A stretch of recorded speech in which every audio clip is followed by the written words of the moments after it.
দেশে ফিরবেন, উনি ওমরা করবেন, তারপরে লন্ডনে এসে সরাসরি বাংলাদেশে ঢাকার ফ্লাইট ধরবেন। নির্বাচনের আগে আমাদের নেতা তারেক রহমান আসবেন এবং নির্বাচনী যে প্রচারণা বলেন, নির্বাচনী যে প্রক্রিয়া, সেখানে বিএনপিকে তিনি নেতৃত্ব দেবেন ইনশাআল্লাহ। উইথ এডিটরসে আজ আমাদের সঙ্গে যুক্ত হয়েছেন অজিতুল ইসলাম অমিত।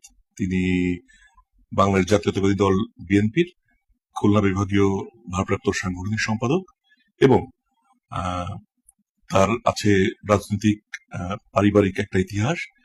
দক্ষিণ অঞ্চলের যাকে বলা হয় কণ্ঠস্বর, সেই প্রয়াত রাজনীতিবিদ তরিকুল ইসলামের সন্তান। তার কাছ থেকে আসলে আমরা জানবো যে বাংলাদেশের রাজনীতির যে গতি প্রকৃতি এবং সেটা নিয়ে তরুণদের ভাবনা এবং তরুণ প্রজন্মের একজন প্রতিনিধি হিসাবে তিনি কিভাবে দেখেন, আজকে খোলাখুলি আড্ডায় আমরা জানার চেষ্টা করবো। অমিত ভাই কেমন আছেন? তুমি ভালো আছো? ভালো আছি। একটা সময় আমরা দেখতাম যে খুব শিক্ষিত মানুষরা রাজনীতিতে আসতেন। এর পরবর্তীতে বিভিন্ন সময় সাংবাদিকতা করতে গিয়ে আমি দেখেছি যে একটা স্টুডেন্ট যখন ম্যাট্রিকে বা ইন্টার স্ট্যান্ড করেছে, গিয়ে জিজ্ঞাসা করেছে আমরা যে বড় হয়ে কি হতে চাও, সে কিন্তু কখনো বলেনি রাজনীতিবিদ হতে চাই। কিন্তু সেই জায়গা থেকে চেঞ্জ হয়ে এখন আপনার মতো মানুষরাও রাজনীতিতে আসছেন। আপনি ঢাকা বিশ্ববিদ্যালয়ে বায়োকেমিস্ট্রিতে লেখাপড়া করেছেন, ও রাজনীতিতে আসছেন। এটা কি ইতিবাচক ভাবে দেখেন কিনা আপনি? খুবই ইতিবাচক ভাবে দেখি, কারণ নেতৃত্বে যারা আসবে, সব সেক্টর নেতৃত্বে যারা আসবে, তারা যদি পড়াশোনা করে আসে, তারা যদি প্রস্তুতি নিয়ে আসে, সেটা দেশের জন্য মঙ্গল।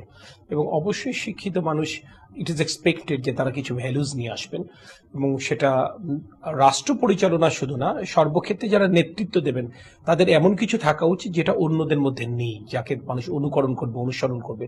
এটা খুবই ইতিবাচক আমি মনে করি। তো 1/11 পরে এই বিগত ফ্যাসিবাদ এর এই জামানায় তো তুমি নিজে একটি জায়গায় বসতে পারোনি। সবসময় বিরুদ্ধ মতকে দমানোর একটা চেষ্টা হয়েছে। সরকারের মধ্যে একটা আতঙ্ক ছিল, কারণ সরকার জানতো সে জনগণের শক্তির উপর নির্ভর করছে না, সে প্রশাসনিক শক্তির উপর নির্ভর করত। সেই কারণে সে কাউকে উঠতে বসতে দিত না। কিন্তু আবার দেখো, গণ অভ্যুত্থান পরবর্তী সময় যে সমস্ত রাজনৈতিক দলগুলো গণতন্ত্রে উত্তরণের জন্য কাজ করছে, তারা কিন্তু প্রত্যেকে এটা করছে। আমি যেমন করছি, আমার অন্য সহকর্মীরা করছে, আমি বিশ্বাস করি অন্য রাজনৈতিক দলের নেতারাও করছে, তার মতো করে করছে। একেবারে ঘরে ঘরে যে পৌঁছানোর চেষ্টা করছে, উঠান বৈঠকগুলো যেটা তুমি বলা, ক্যাটেগরিক্যালি ধরো অন অ্যান এভারেজ আমাদের ওখানে তো আমার নিজের উপজেলায় তো গড়ে প্রতিদিন মোর দ্যান 50 উঠান বৈঠক হয়, যেখানে ন্যূনতম 150 থেকে কখনো কখনো 400-500 নারী পুরুষ করছে। মানে ওরাই আসলে তো স্বস্তি নিঃশ্বাস ফেলতে পারছে, এরকম একটা হারানো পরিবেশ ফেরত পাচ্ছে, ওই আগ্রহে আছে। আওয়ামী লীগ যেমন একটি ভারত ঘেঁষা দল, একই সঙ্গে বিএনপি বা একটা জামাত বিএনপি